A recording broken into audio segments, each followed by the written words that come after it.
hello there. Good morning if you're just joining us. This is the AM show. You missed the news, but we're about to give you more headlines, so you made it in good time. Joseph Akable is joining me. We'll do the review together. Joseph, if you can hear me, good morning. Good morning, Mavi. You're good. Fantastic. How's the internet connection this morning? It looks perfect, but don't talk about it yet. You never know. A system was installed over the weekend, so I've been assured that it will be fantastic today. Okay, nice. But yesterday I was watching the law, the issue on the LGBTQI.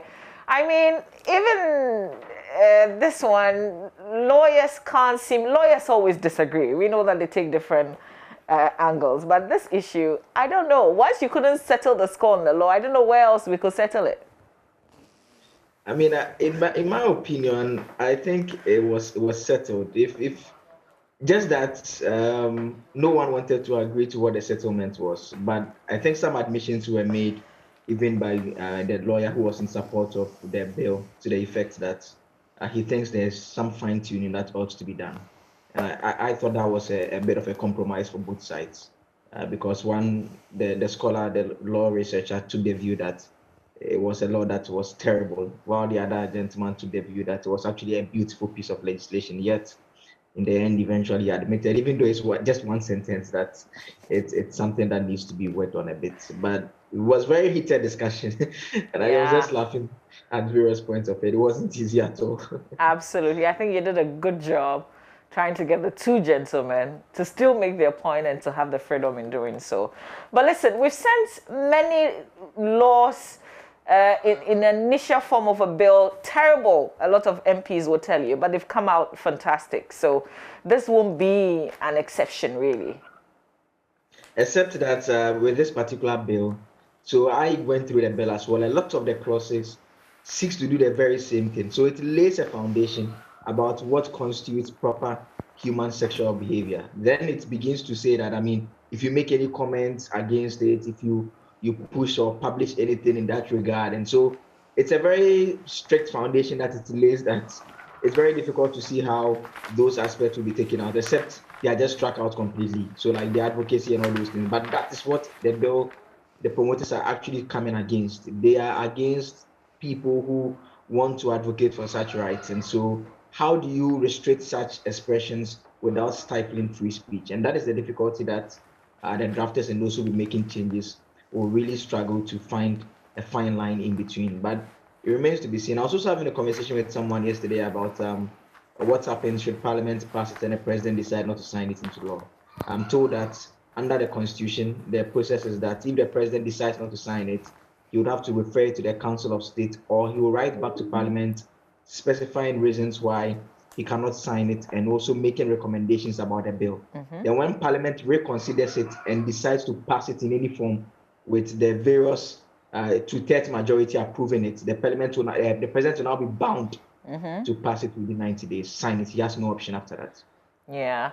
You know what? We've already said it and discussed many times how what we have, the law that we have, is not clear enough. So if we're trying to get clarity to this, it shouldn't be as though we haven't had the conversation on clarity. You know, there's a gap. We all agree that the law as we have it, it needs to be adjusted. And so this is a proposal, isn't it? If you think you have a different, if you have an option or a way that you think it should be done, when it gets to Parliament, you can make your position known. Yeah. And I mean, when we get the opportunity to engage the promoters too, I mean, I would love to ask a question. You know, other bills, before they are even sent to Parliament, there's some discussions that go on. I mean, in fact, the bill makes reference that they had engaged various groupings, but all the groupings that were made reference to, they seem to be groups that are actually all for the bill. I was wondering whether they had engaged people on the other side just to tweak it a bit, because a portion of the bill is actually criminalizes abusing people who are perceived or holding themselves out as gays or lesbians. It's also an offense. You commit a misdemeanor. So it's not just a bill that seeks to criminalize those things that we are speaking about, just others who stigmatize against them as well. Yeah. We'll be carrying this conversation forward, Joseph, after you settle the score with with the legal brains. We will do the other stakeholders as well on the AM show. So let's concentrate on the newspapers now. You're doing the Daily Guide, the Ghanaian Times, Finder, and the Business and Financial Times. I will stick to Republic Press, the Daily Graphic newspaper, the Daily Dispatch, and Economy Times. So why don't you go first, Joe? Yes, I'll start from the front page of the Finder newspaper this morning. The Finder reports post-event receptions banned and all events to be held in open for 2 hours. A $25 million seed fund for National Vaccine Institute is also another announcement that is coming in. Goa wins Best Corporate Governance category at Millennium Excellence Awards. And Ofuasia Yorubi MP provides first medical theatre to support first doctor. And Court of Appeal dismisses ENI's stay of execution application. Also another story on the front page of the Finder. The Daily Guide reports this morning that we are fighting demons, principalities, says Bawumia. UPSC Ernest Napo, another story on the front page.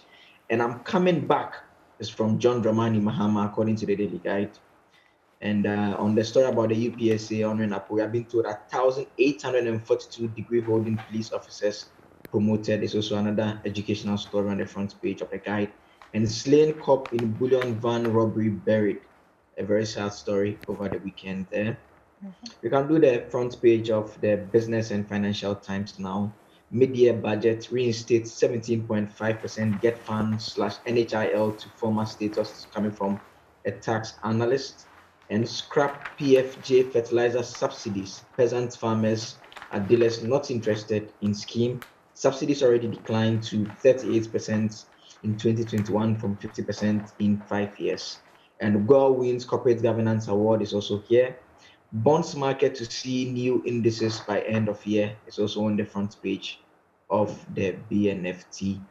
We can do the Ghanaian Times now. The front page of the Ghanaian Times. Some stories here. Delta variant lethal spreads faster. Noguchi warns and spike hits 423 cases. I actually saw the release from Noguchi where the point is being made that in terms of cough and sneezing, the droplets stay in the atmosphere for quite a while, and it's very, very dangerous, as we've been told. A new anti-LGBT proposes 10-year jail term for offenders. Ofuasia Yorubi MP provides first medical theatre to support first doctor, also on the front page. And Cosmos Energy supports Ghana Health Service with $50,000 code van for transportation of vaccines. It's another story here. The back page of the Ghanaian Times, some sad news there. Chelsea dump out Kotoko Mediama script through. It's also on the back page. And RTU returned. I'm not sure I heard you. Did I? What didn't you hear? The sports headlines, the Chelsea bits, Okay.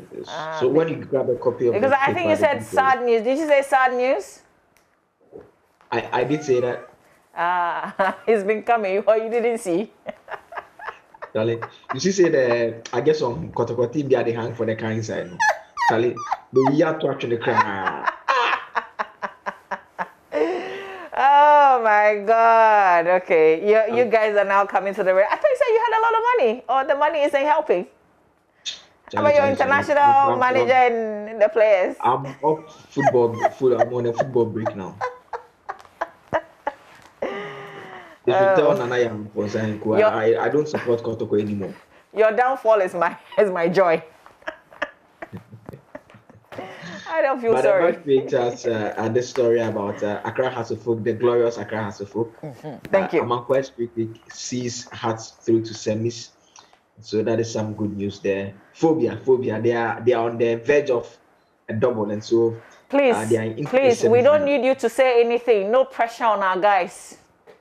Stay with yours. Okay. They are not on the verge of a double, even though they are through to the semifinal. So those are the front pages for me. All right. I'll start with the Republic Press newspaper. On the front page of Republic Press, it says, trouble looms as Noguchi warns of serious COVID-19 outbreak. Slain cop laid to rest. That's the 26-year-old. Joseph touched on it. It's in all the newspapers today. He was simply guarding a supposed bullion van. Now we know it wasn't a bullion van, as it was just a vehicle that looks like a bullion van. Totally unprotected. He died with one other person. He was laid to rest over the weekend. Pastor and wife killed. Another bizarre story. So this pastor and his wife, residents of Ayiti Kofa in the Akachi South municipality of the Volta region, they were just found dead in their house with the main gates locked. Padlock, according to the story, was locked on the outside with a small gate. It was only phone calls that couldn't go through that what raised the alarm, and they were discovered dead in their house. Their own houseman was lying outside their room while his wife was lying in the sitting room, according to the story. Details of it here. The man is in his 70s. And the wife late 50s. Man is a pastor, so his Apostle Augustine Gbadema, founder and leader of the Harmony with Jesus Ministry International, and his wife were both reported to have been killed. Police is investigating this matter. Also on the front page, he was a father for all. John Mahama eulogizes Professor at Mills at 9th Reed Lane ceremony.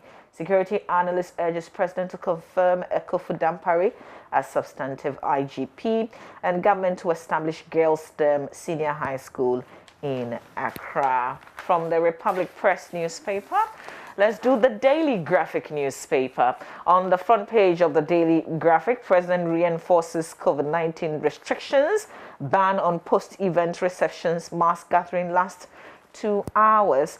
The Noguchi sounds alarm bells over invisible Delta variant. That story is also here. Reclaim mining sites for farming. Council of State chairman making that call. It was in our news a while ago. In the center spread, there's a news feature on understanding role of population in sustainable development. Why am I experiencing urinary incontinence? Well, it's quite a big word, but you might want to check it out. According to details of the story, it happens when one loses control of his or her bladder. In some cases, the bladder's contents are completely empty. In other cases, there might be only some leakage. On the back page of the Daily Graphic, Hearts, Ash Gold, others in the MTN FA Cup semis. Gold Stars, Accra Lions, RTU for Premier League. I didn't see Kotoko, did I?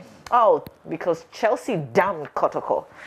So yeah, that's how come I didn't see that. But yeah, it is here. So on the back page, you see players and officials of the great Accra Hearts of Oak after defeating Elmina Sharks to qualify for the semi-finals of the MTN FA Cup. I should move and go and do sports. Like, the general news, it's not helping. Let's do the Daily Dispatch newspaper. Front page of the Daily Dispatch, lack of parliamentary approval, increasing infections and availability of vaccines were foremost on my mind, according to the Minister of Health. Overview of Dankwa-Buzia tradition in Ghanaian politics. Supporters of homosexuality and lesbianism could be jailed for 10 years. And John Mahama says, I will contest 2024 elections. My last paper will be the Economy Times. Economy Times newspaper, front page, Ghana's public debt raises to 332.4 billion Ghana cedis. IMF calls for fiscal consolidation to address debts and rollover risk. And Bank of Ghana likely to hold policy rate at 13.5%. The front page of the Economy Times newspaper. All right, Joe, I'm done with the papers that I have by way of what's on the front and back pages of the papers. I want to talk about what's the major headline, the President's 26th address on COVID-19.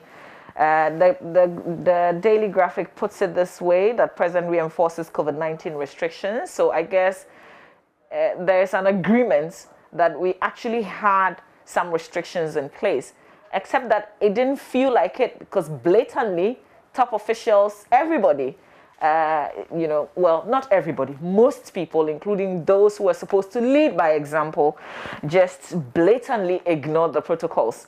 I don't have confidence in people doing what the president said we should do yesterday. I don't know about you. To listen to the address yesterday, I was very reluctant about listening to it, but I mean, eventually I had to look out for whether there are any fresh or tighter measures that will be rolled out. And so the changes really that came out is just the receptions that accompany the funerals and the weddings, and I think it makes a lot of sense. But Joe, wait, hold on. That is not new. Before this address, what was in existence was the fact that you could only do the church. You could do the church service, and after that, not more than 25 persons could go and bury the dead. And you don't come back to do a reception. That was already in place. I mean, and yes, and so the point is that, I mean, clearly, you summed it up. You just hit the nail right on the head, that we've just thrown the restrictions out there from all quarters, starting from that big Sir John funeral to this point. I mean, sorry, those who the party people who you may not be happy that we'll make this reference, but it still remains a reference point because it was one of the biggest funerals that we've had quite recently. And so, I mean, we can't scientifically blame it for our current situation, but the fact of the matter is that it was an event that had the creme de la creme of society in attendance, and a perfect reminder of the fact that, well, we are tired of the restrictions. We are going to just break it and go around in our numbers and do what we want to do. I mean, I think we all generally agree that we are in a precarious situation, and it's a high time that we all come around the table and figure it out. And listening to the experts yesterday, listening to the DG of the health service, it boils down to the same point, really. There's no magic anywhere. We just have to wear our mask and sanitize and try and distance among others. That is the only solution, really, because our vaccination drive is really not anywhere. I mean, 80%, close to 90% of the population is not vaccinated. And even if you are vaccinated, the attendance challenges are still there anyways. And so it just comes back to the same point. And what is really amazing for me is that, you know, if you go out of Accra, there is no compliance, yet the case counts are very low. And that is what amazes me. So it tells you that the virus is actually very active in Accra, because it appears perhaps that people who live in Accra and Kumasi are exposed to individuals who have the virus. And so when they also defy the directives, then it actually gets worse. Because out of Accra, I mean, just go to Kaswa, just go to Cape Coast, just go to Takrady, anywhere, and you don't see people in masks. But fortunately, we are not seeing those situations. But it has the potential now that we are getting to the levels that we are getting to. And so, I mean, the advice generally, and I didn't hear anything about enforcement, which was the first result in some times past. I don't know what you make of that. Enforcement? Yes, as we are deployed, you know, the police and the soldiers at some point in time. You know, somehow the police, military, you know, they are for the people. You know that. When big people do it and you can't either arrest them or deal with them, you will feel guilty within yourself to deal with the ordinary person. And I think that's just what's happened, because people will begin to cite examples and tell you, and they will make you feel bad as an enforcement officer, because you know that even within your own ranks, you're not doing the right thing. So how dare you go out there to the ordinary person? Is it because they are, or we are, quote and unquote, ordinary? You think that you can deal with us, but the other people you cannot. I mean, it's sad, isn't it? Because this is it. Then it becomes like an uncontrollable situation. Even though you are a leader, you can't lead and you can't enforce anything. That's what happens when you let go. And unfortunately, that's where we are. We can only appeal to people's consciences. We can say that, listen, for yourself and for your family, do the right thing. But apart from that, I really don't know what else we could do, honestly. We missed it. We've seen it in other places. and people will say, oh yeah, this is Ghana. Other places where people have just, they haven't gone to do a funeral though. They've just gone out when they were not supposed to because there's a general restriction in place. We've seen them resign. People break one small protocol. They take a huge step. Yeah, I mean, this official in the UK who kissed the assistant that he was working with. I mean, he resigned. I thought it was because he was actually married, but when I read the story, it was actually because of it amounted to a breach of the COVID protocol, and that's why he had resigned. And so, yes, of course, that's where it leaves us, and it brings into sharp focus yet again the ongoing probe in Parliament involving the minister and how he had decided to sidestep all our fine regulations because he was simply frustrated and wanted to save our lives by getting vaccines. I mean, we don't know what will happen in terms of the outcome of that probe. Yeah, I mean, we've got the microphone, we've got the means. We will continue to appeal to people and tell the stories and hope that they do the right thing. But once leadership hasn't shown example, we don't know what's going to be. Listen, I don't have confidence that today people will begin to do the right thing. I don't, but I know that I will. And if I find anybody around me, I would remind them to do the right thing. But that's as far as we can go. I think that should be the starting point. I mean, we should all encourage each other to. Let's take.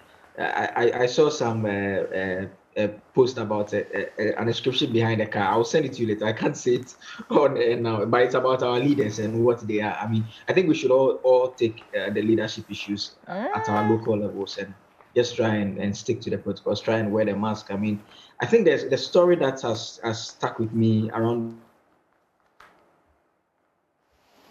Oh, Joe, you were boasting about the internet connectivity, and there you are, frozen in the middle of it.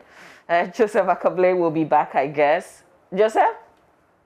Yes, it's a young lady who had COVID-19 and had been sick for 1 year. I mean, the longest COVID patient here in Ghana. I mean, 1 year, and she's struggling to breathe. Like, she's been on respirator. She can't walk anymore. I mean, I was talking to Benny. She said the situation has not changed for her. I mean, look, this is a serious disease, and its effect on anyone is quite different. So we just have to. The leadership is within us. Let's not. I mean, yes, the social contract here, we've given power to people to take the right decisions for us. But I mean, clearly there are periods that they forget that responsibility and become just like us, and we continue to be ourselves, define the rules also. So we just have to remind ourselves and stick to them. We need the heads of the institutions, the hospitals, and the various health facilities to begin to tell the true picture in terms of how this is weighing on them. I guess that will also send a message to the people, because as for leadership there, they may say that we don't trust them. Listen, they say this and they turn around and say another thing. Who knows where the next party will be for them? So we need people to now come out and tell the true story. Absolutely. Yeah. Any story you want to head on? I mean, I think the issue of the cop who was buried. I mean, it's a very sad one there. And one of my colleagues is actually a police officer, and she was telling me about how such deaths really affects the morale in camp. And when it happens that way, she's with the investigations department. It says, and they just go all out, and their aim is always just to find those who are involved in it. That's the only thing that can bring back their morale, like can just encourage them, because when a policeman dies, in their minds, they are like, it could happen to me at any point, because each time they are engaged, like I've said, it's a moving target, and it's a moving target. It's money. They say it's like a bull van. Bull van, Ecole describes it. Oh, I saw one that said bulu. They say bulu, not bullion. Bulu van. Yeah, I mean, and you were spot on in saying that something that looks like a bullion van. I saw a video from South Africa where the proper bullion van was under attack for about 15 minutes, and the gunshots, like, they kept firing, and it just couldn't break into it. And within that 15 minutes, he had radioed the head office. He had spoken to the security people. He had given them locations and everything, and eventually the guys were able to come to their aid, and so they couldn't even get access to the vehicle itself. But I mean, we saw what's happening in our situation. It's very worrying, and I mean, I think the best the state can do for this gentleman and his family. I mean, when I heard the promotion, it's something really that does not really excite me, because I mean, if he had been in a service, he would have to struggle and write exams and all those things to get promoted. I mean, what they can do is to ensure that this type of debt does not happen again, and also Absolutely. go all out to find the individuals involved. Yeah. On that note, let's do myjoyline.com with a minute or so that we have left. Ghana to receive over 18 million COVID-19 vaccines in third quarter of the year, according to the president. MFR Apau, you can get a playback of that. Government commits $25 million to establish National Vaccine Institute for local manufacture. That's a revelation by the president yesterday in his address. I saw the comments as, you know, we were showing the address, and people were saying, oh, how about the hospitals? The 88 hospitals, Mr. President, we haven't seen anything. Now there's an institute. So people will begin to ask questions when there are new revelations or new promises. Trusts. On the anti-LGBT bill, all justification and support are not grounded in science. That's from your conversation on the law, Joseph. It appears Ghana is experiencing a third wave of COVID-19. Decline in wearing face masks in public, extremely troubling. And, you know, everything has been uncovered, really, from yesterday's address. All right, Joe, what are you looking forward to this week? It's a fresh week. I mean, we'll still see how the issues about the Sputnik V probe, how that will unfold. And I mean, hopefully, this whole assurances about some vaccines possibly coming into, we'll see how that will also pan out. And I'm just hopeful that it will be a week of respect for the protocols, just so that we can all continue to survive and live peacefully. I understand the special prosecutor too. Maybe he may be sworn into office this week. So let's see how that also goes. That is once it comes over to the plenary for that approval to begin. Yeah, I think Joseph Opoku Gakpo was saying maybe Tuesday we'll see that he should come up on the floor of Parliament. He's received approval, unanimous approval from the Appointments Committee. Well, the GLC, Joseph, nothing from the GLC with the ongoing lawyer FIFA and the CJ and all those matters? Oh, I was keeping information from you. There's a story that we've actually worked on. I think it will be up on my online this morning, just in some few hours time. Yeah. We've obtained some documents that shows how this chief Ojedom yes. Brani Kwesiata had tried on 2 occasions to get 2 judges off his case, including the Chief Justice, who is being accused that he had bribed, and Justice Jones Doche. Oh. He had actually petitioned the CJ asking that those 2 judges get off the case. I'm keeping the details. They will be on my JoyNews shortly. Interesting. I'll keep refreshing my JoyNews.com. Joseph Akable, have a good week. I'll see you tomorrow, God willing, yeah? Same time. All right. Okay. All right. Thank you so much for joining us on the review segment of our show. We've got sports coming up. Muftal Abdullah Nabila comes up next. And I know that he will be talking about the MTA FA Cup.